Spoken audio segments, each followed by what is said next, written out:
Kelly, I'm sorry. I just need you to come up with some money this time. I desperately need a significant amount for my business, please. When I said, I can't come up with such a large amount, he retorted, what? Your husband is in trouble, and you're not going to help? Isn't that too cruel? If you don't have the cash, why don't you just take out a loan or something? Seriously, Kelly, you're so inconsiderate. That's why you're such a pushover. Being cheated on for 10 years. Tears started to flow. If only I had been a bit more assertive, I wouldn't have let Mary go through this. Mary shook her head and gently patted my back. It's not Mom's fault. The bad one is Dad. I can't forgive Dad for making Mom sad. I'll make him regret it. I was greatly moved by Mary's words. Ryan, you might not know this, but Mary was born with something wonderful. You used her as an excuse for your infidelity.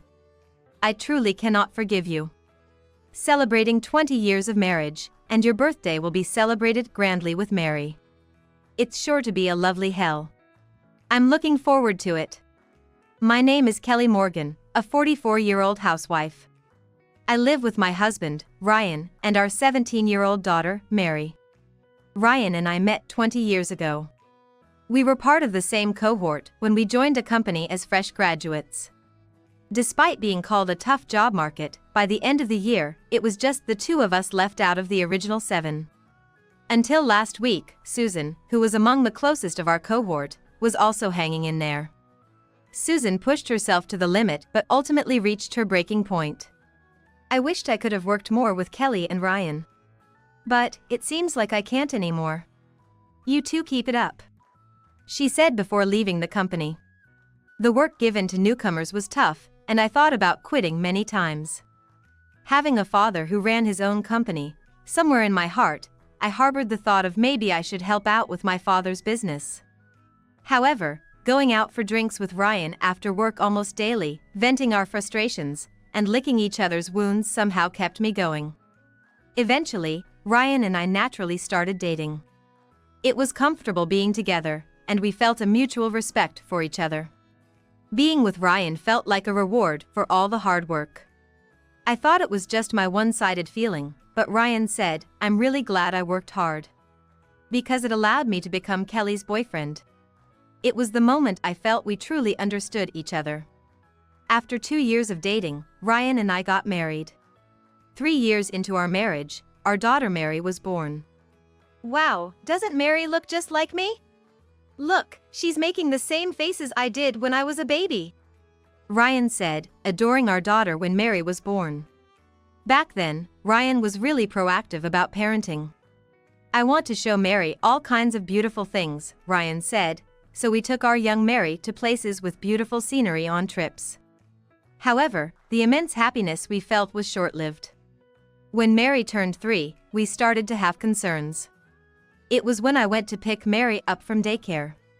Today, we read a storybook, but Mary asked questions about everything she wondered about in the story. It's good, but it makes it hard to keep the reading going.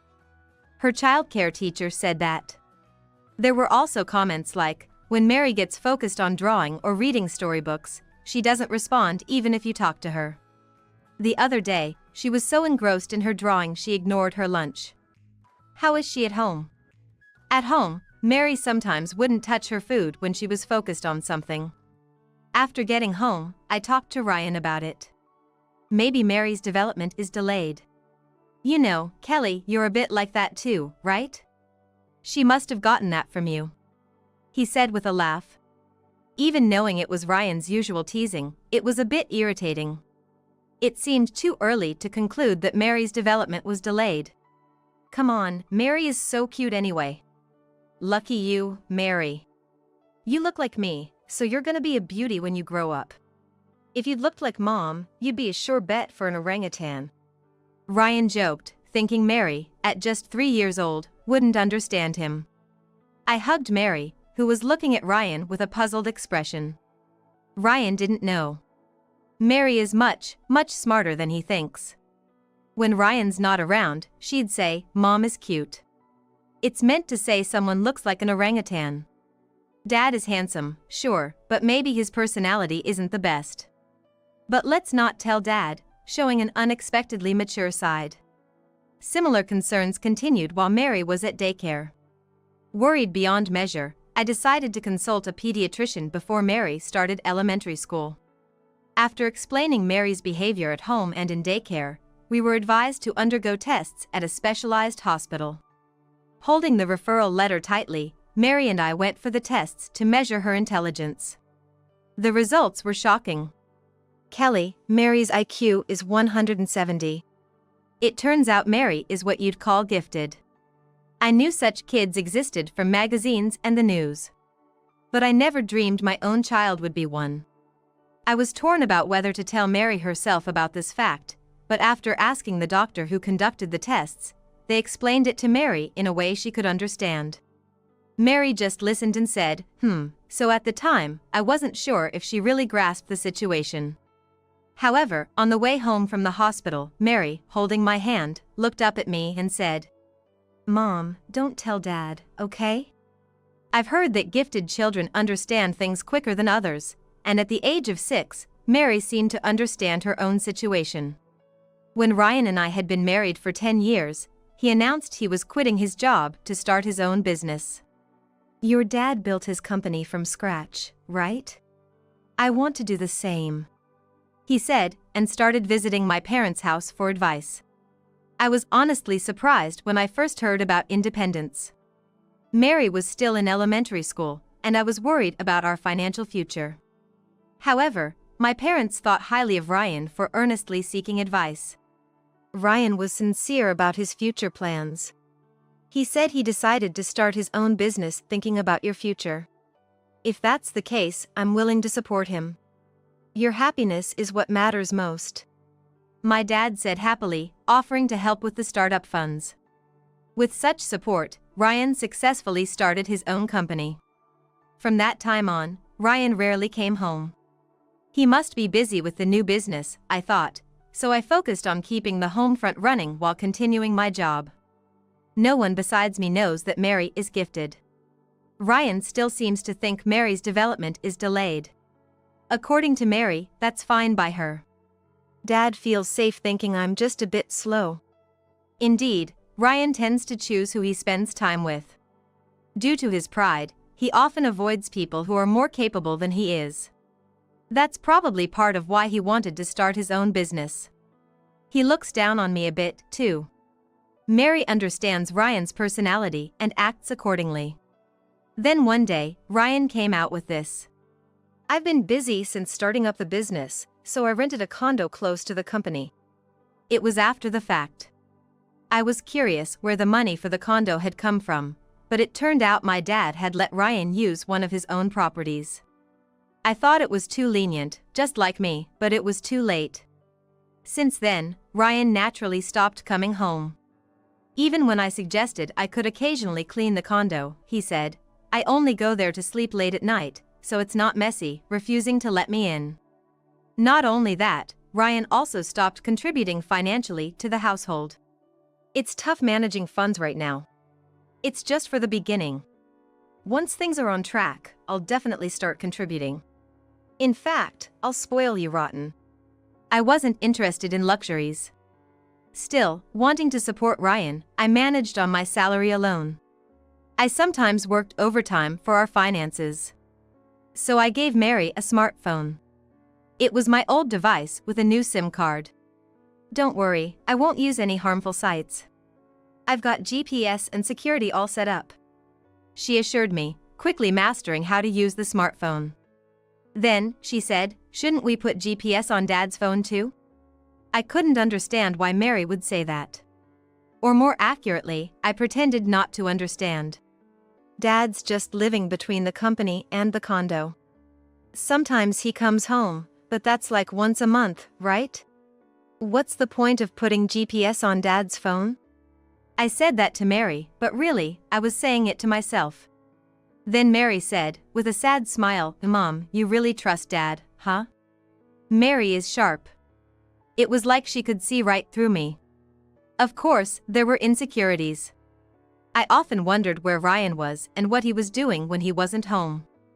But the fact that Ryan chose me was my pride. "Mary, it's okay. Mom and Dad really do understand each other," I said, hugging her. I must have looked anxious in front of Mary. Being sharp, she read my emotions and got worried. I felt guilty. Even though she's gifted, Mary is still just a kid. I swore to myself not to burden her with worries anymore. And then, 10 years after Ryan started his own business and 20 years into our marriage, time had flown by. Before I knew it, Mary turned 17. Even though Mary was superior to others, she chose not to attend a highly selective school but instead opted for a local high school. I thought her choice was wise. Throughout her life, Mary had been holding back her opinions to fit in with others, even though she had her own thoughts during communications. Student life is a series of communications. Mary, being gifted, was afraid of living her truth out loud, clashing with someone, and potentially hurting them. "After all, it suits my dreams better. I want to become a lawyer or a mystery writer," Mary said, seemingly happy with her current life. Ryan was the same as ever. 10 years after starting his business, he had boasted about spoiling us with luxuries, but he had never contributed financially to the household even once. Instead, a few years ago, he started asking me for money. Most of his requests were for small amounts, so I would give him what he asked for from my savings. However, occasionally, he would say, "Kelly, I'm sorry. I just need you to come up with some money this time. My business desperately needs a substantial amount. Please," asking for tens of thousands of dollars. It was curious why he was running short on money, considering he was still receiving support from my father. When I said, "I can't come up with such a large amount," he would retort, "What? Your husband is in trouble, and you're not going to help? Isn't that too cruel? If you don't have the cash, why don't you just take out a loan or something? Seriously, Kelly, you're so inconsiderate. That's why you're such a pushover, treating me with disdain and unfairness." Ryan knew I was averse to debt. So, this was his way of asking for money through me from my father. Ryan's business was already receiving aid from my father. Due to his pride, Ryan couldn't ask for additional help himself. So, he demanded it from me, hoping that if I asked, my father would provide the funds. I knew what Ryan was up to, but I also felt foolish for complying. Of course, I couldn't ask my father for financial support. Reluctantly, I had no choice but to dip into the savings I had set aside for Mary's future. Clever as she was, Mary quickly caught on. "I can't stand to see Mom struggle for Dad's sake. He's been neglecting us all this time and only comes around to ask for money, which is the worst." Mary was quite angry with Ryan. When Mary was still in elementary school, Ryan would often take her to his condo. Although Ryan no longer visited our home, it seemed he still found his daughter endearing. But ever since Mary turned 10, they stopped meeting except outside. "Mom, I think you should really think about what's going to happen with Dad and you in the future. No matter the outcome, I'll stick by you, so don't worry." It's not surprising Mary would say that. For the past 10 years, we've been practically living apart. Not only has he not contributed to the household expenses, but he's also constantly asking for money. Maybe it's time to start thinking about the future, just like Mary said. While I was pondering this, a message from Ryan came in. It was another request for money. Initially, Ryan would come face to face, borrowing money with an apologetic look, but over time it switched to phone requests and then instructions for bank transfers. Now, it's just simple messages like, "Make sure to transfer by Monday." Honestly, I have no more money to give to Ryan. It's not just the shortage of funds, it's also the complete lack of sincerity from Ryan. I decided I needed to talk to Ryan and made up my mind to visit his apartment. Today was a holiday, and Ryan's office should be closed. If I go in the morning, Ryan should be home. I didn't contact him in advance because it felt like he would just ask for money again, so I headed over without an appointment. I had never visited the condo, so I got the location from my dad. I didn't tell Mary because she would likely try to stop me, so I waited until she went to the library before leaving the house. Ryan's condo was near the business district. There was a subway station nearby, and the area had a lot of greenery, making it look pleasant. No wonder he might find it hard to come back to the suburbs if he lived in such a convenient place. I began to understand a bit why Ryan hardly ever came home. Ryan's room was on the top floor of the condo. Since it was owned by my dad, I had the passcode for the lock from him. I had no idea Dad owned such a nice property. I thought as I rode the elevator to Ryan's floor and pressed the bell of his place.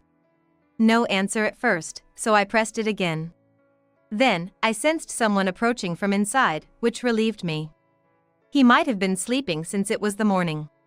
Feeling a bit guilty but still focused on the opening door, I stared. "What?"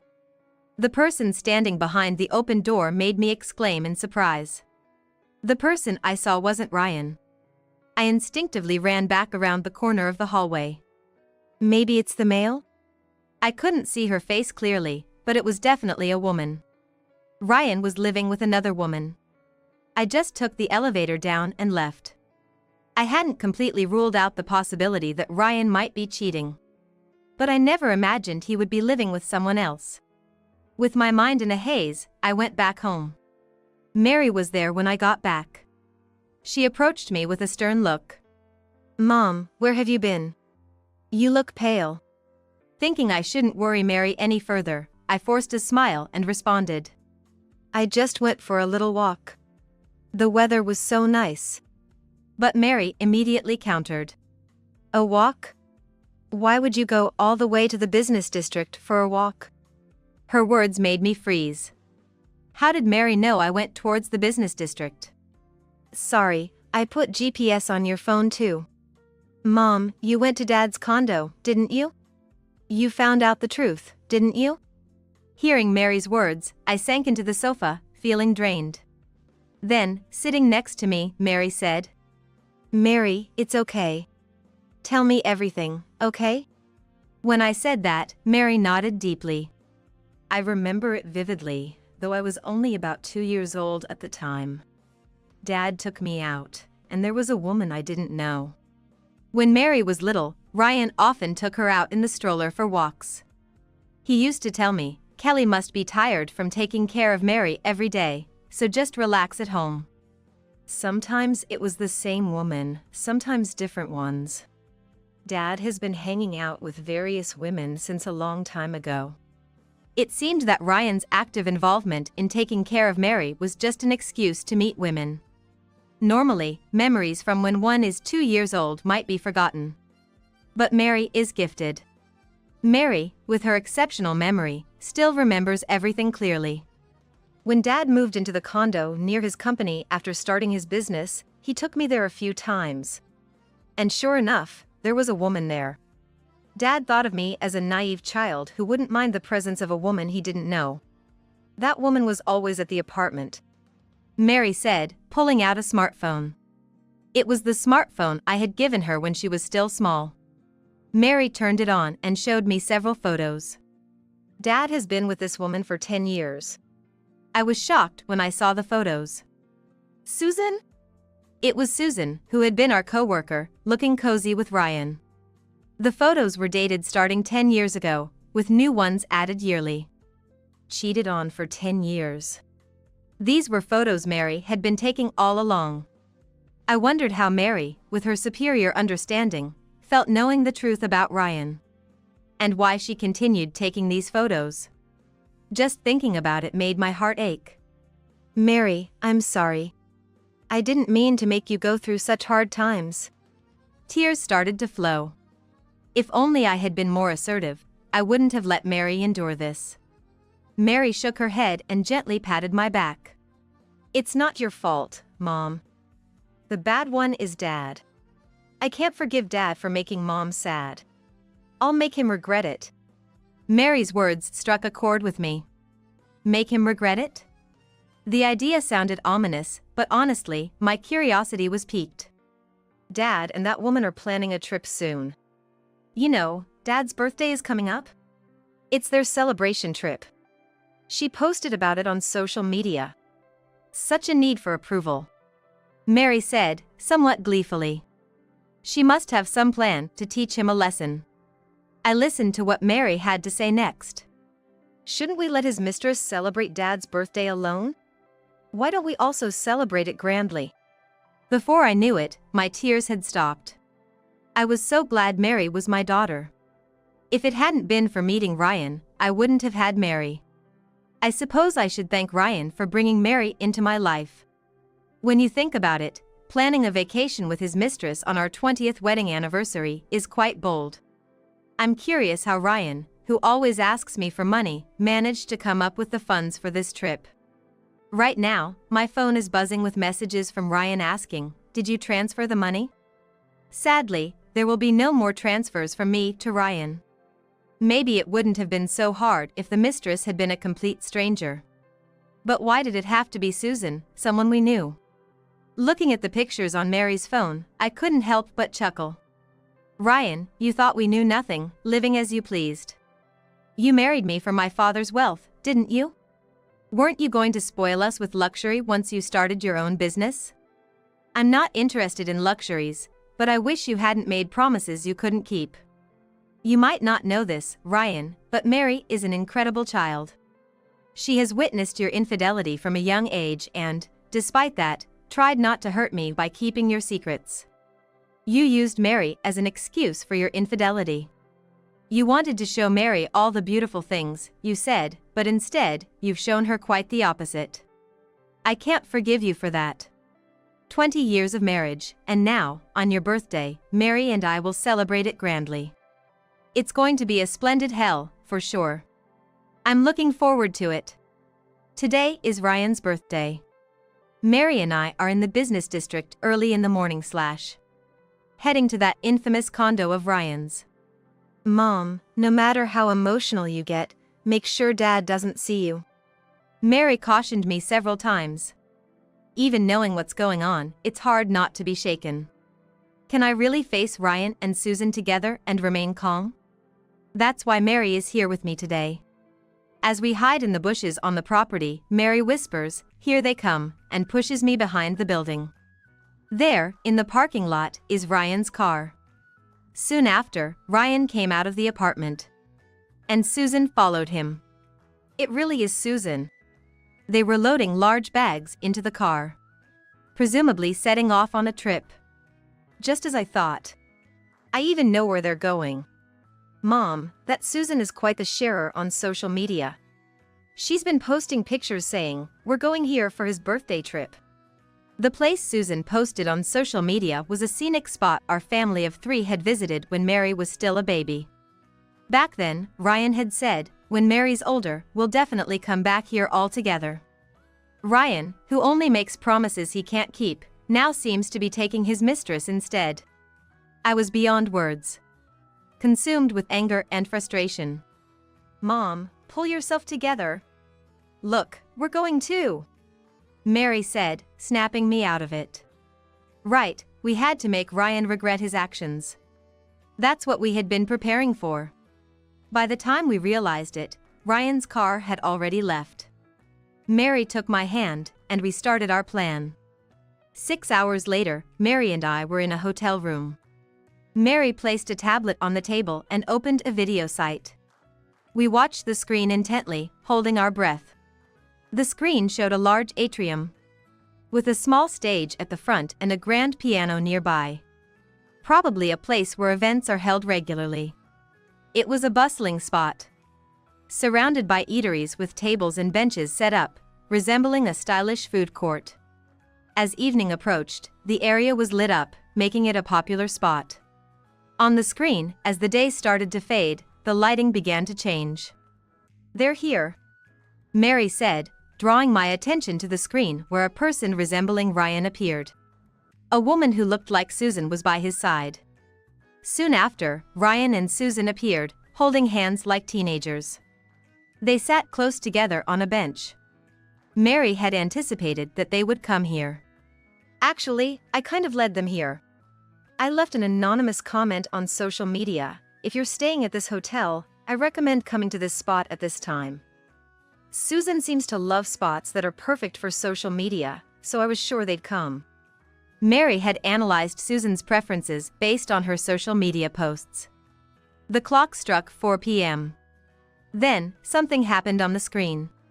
A man with unique movements appeared in the middle of the plaza. He wore clown makeup. The clown wandered through the plaza with comedic movements as if searching for something. And then started dancing in the center. He quickly drew the attention of the gathered crowd, and spontaneous applause broke out around him. Ryan and Susan were watching, seemingly enjoying the show. The lone dancer was soon joined by 2, then 3 others, and before long, a group of dancers turned the plaza into a stage for a lively performance. This was what's known as a flash mob, targeted at someone for a surprise performance. The first clown to dance approached the audience, apparently looking for today's target. Then, Mary was seen giving instructions on her phone. The bench at the back right near the stage, the green one. That was the bench where Ryan and Susan were sitting. In the video, the upbeat music shifted to piano tones. It was the happy birthday song. Everyone clapped along, focusing on today's target. The clown approached Ryan and Susan at the back right. Ryan gestured as if to say, "Me," looking slightly pleased. "It irked me." The clown handed Ryan a bouquet hidden away and shouted "Happy Birthday" into a wireless mic. At the same time, the crowd in the plaza gave Ryan a round of applause. Ryan, not entirely displeased, waved back at everyone, getting carried away.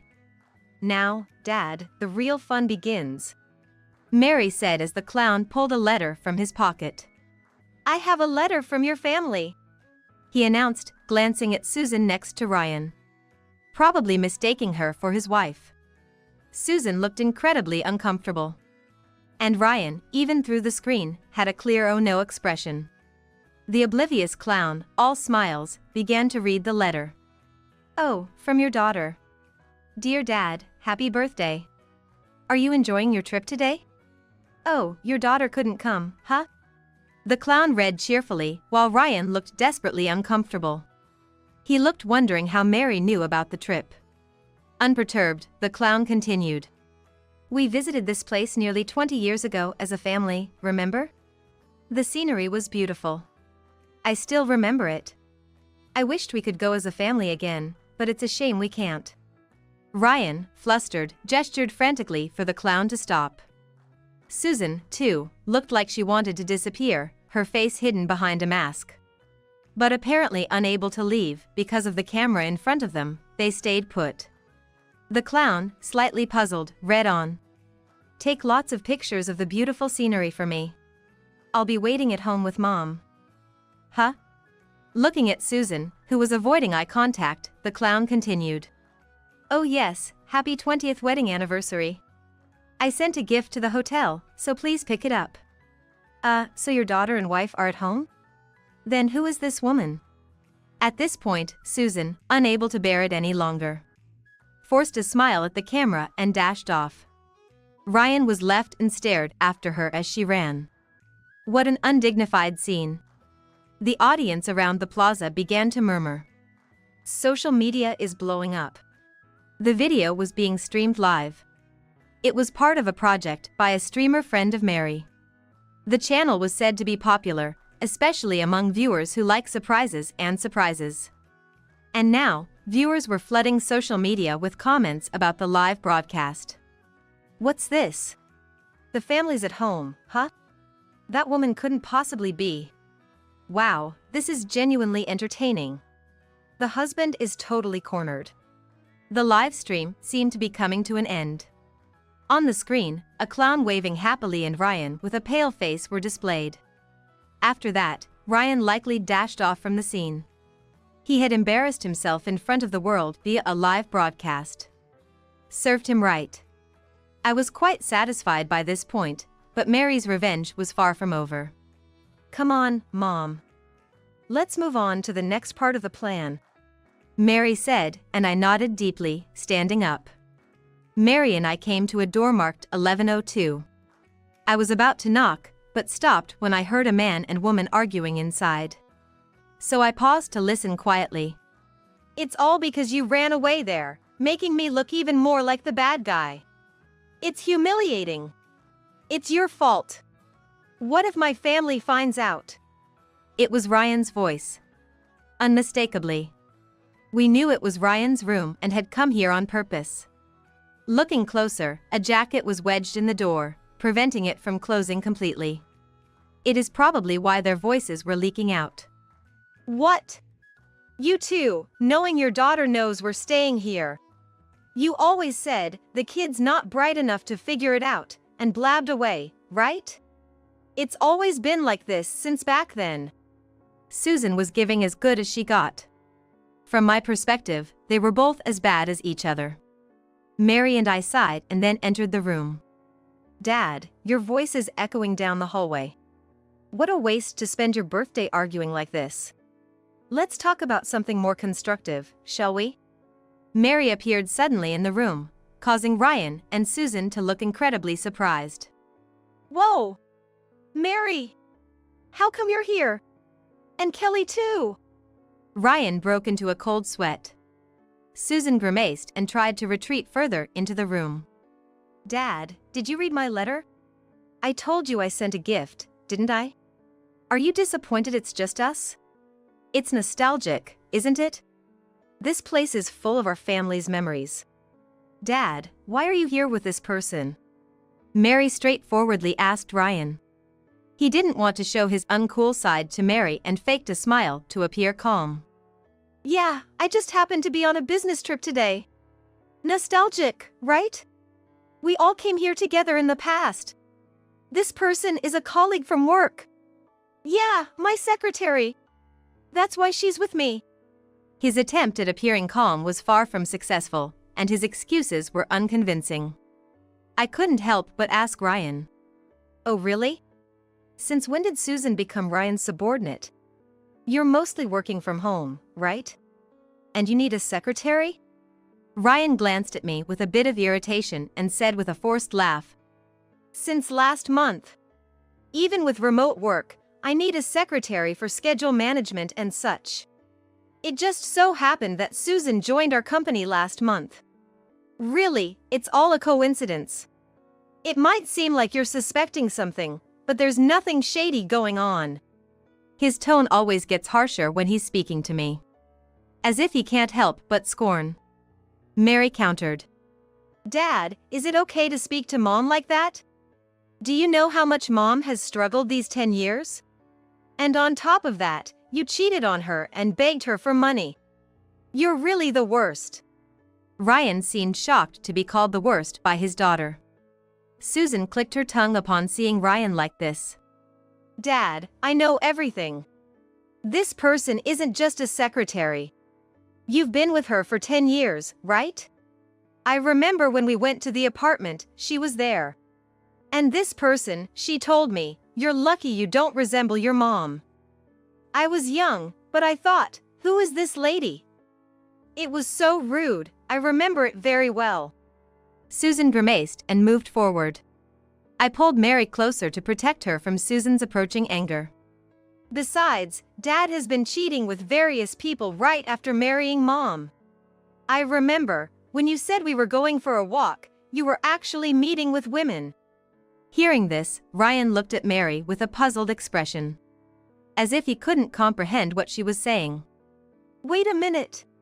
How could Mary remember such old things? What do you mean? Because Mary is... Ryan was confused. Probably because he always thought of Mary as a child with developmental delays. Ryan, it's the opposite. Mary has a great memory. She remembers everything. Whether you've been meeting with various women since a long time ago, being with Susan for the past 10 years, or even the trips we took together. I said, showing Ryan the screen of my phone. With the photos of him and Susan together. Photos taken from 10 years ago to the recent ones totaled dozens. Ryan and Susan couldn't hide their shock. All taken by Mary, using the phone I gave her when she was 7. I hardly taught her how to use it, but she quickly mastered it on her own. There were also audio recordings, you know? Your vivid conversations with Susan. The recordings included disparaging comments about my father, who had promptly provided financial support just because Ryan was his son-in-law. It's terrible how they've been treated despite all the help. Ryan, that's enough, don't you think? Let's get a divorce. Knowing all this, I can't stay married to you. I'm not that thick-skinned. Susan, if you still want Ryan, he's all yours. Not that he was ever mine to give, do whatever you please. I said with a bit of provocation. Ryan was speechless, sweating, and wide-eyed. Susan reacted strongly to my provocation. Such an infuriating woman, always has been. I endured a grueling job for a year because that was the only option I had. To support my parents, I had no choice but to bear it and work. You always had your father's company as a fallback, flaunting it in our faces. I've always despised you for having it so easy compared to us. She cried out. These words, as one would expect, had a stinging effect on me. If my past actions caused Susan any distress, I'm sorry. Indeed, I always thought I could just help out with my father's business if things didn't work out. But, Susan, that's a separate issue from this. I looked at Mary. She nodded emphatically. I turned back to Ryan and Susan and took a deep breath. Ryan, a divorce, child support from Mary, and repayment of the money I've given. No division of assets since we don't have any property together. My words made Ryan grimace. As did Susan. However, we had irrefutable evidence. There was no way they could get away with it. No way I won't divorce. I'll break up with Susan and come back home. That settles it, right? Ryan's declaration of returning seemed out of touch.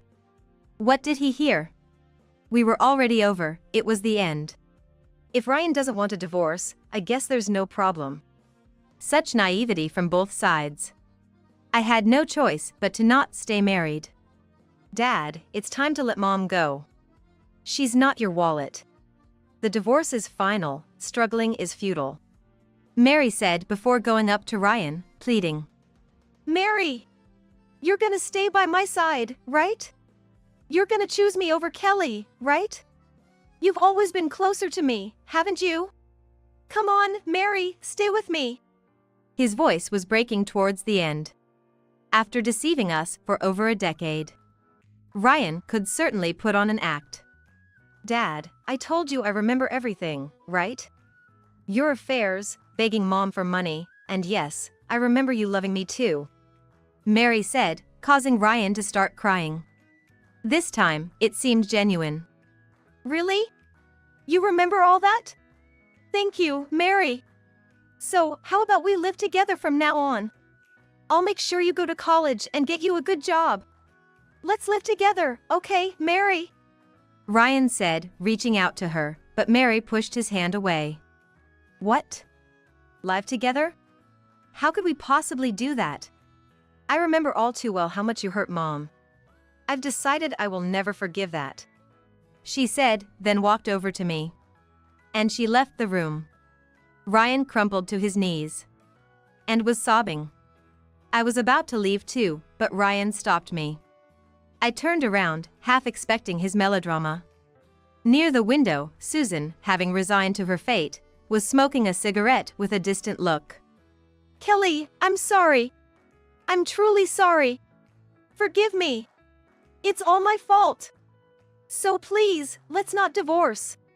I won't ask for anything, please. I'm begging you, just like this. He started apologizing. If he's sorry, he shouldn't have done it in the first place. And it's interesting how his true feelings slip into his apologies. But I have no intention of forgiving him. Unfortunately, the divorce is final. We'll discuss everything through lawyers. And of course, the financial support for your company is being cut off. My father has seen the live stream. He's furious. My condolences. Saying that, I left Ryan's room. And hurried back to where Mary likely had gone ahead to our room. Cries that sounded like screams from Ryan could be heard from room 1102. But I didn't look back, walking straight to our room. What a family trip this turned out to be. I muttered, letting out a final sigh for the day. Mom, for lunch, do you want pasta with bacon or seafood? It seemed Mary was going to prepare today's meal. I requested a bacon one. Though I wondered if maybe seafood wouldn't be her preference, I didn't mention that to Mary. The kitchen smelled great, stirring my appetite. 2 weeks had passed since that day. After staying at the hotel for one night, Mary and I did a little sightseeing the next day before returning home. What became of Ryan and Susan, I don't know. They never showed themselves in front of us again. According to the lawyer, Ryan is still not agreeing to the divorce. Living with another woman, yet what is he thinking? It's presumably because he's worried about money. But it seems only a matter of time before the divorce is finalized. Either way, we plan to get a proper settlement from him. My father also seems to be planning to file claims against Ryan. I've caused trouble for my father this time. I'm thinking of taking Mary to visit my parents soon. Ryan's company, cut off from my father's financial support, is on the verge of bankruptcy. Susan's social media has blown up. She was being criticized online alongside Ryan. Initially, Susan fought back strongly, but now her account is locked and she's gone into hiding. Researching Dad, I found out there were several other women he was messing around with over the past 10 years. None of them knew he was married. They're talking about banding together to sue him. Really, what is he doing? Mary brought the finished pasta to the table. It looked incredibly delicious. In the end, we never told Ryan that Mary was gifted. Honestly, it doesn't matter anymore. Gifted or not, Mary is my precious daughter, and that will never change. However, this time, I'm particularly grateful for Mary's memory. And Mary, who came up with the flash mob strategy, is a bit scary. I'm truly thankful that Mary is on my side. Today might be the day Mary's dream comes true, a significant day. Nowadays, it's convenient to check results online, unlike before. That's when I realized something. So either way, Mary is going to be a teacher, right? Mary laughs beside me. Mom, you're getting ahead of yourself. Maybe teacher in training is more accurate? I laughed too. It's almost time for the results. Mary taps on her phone's screen. As long as we don't give up, the dream will surely come true. Minutes later, a teacher in training is born. The season had already turned to spring.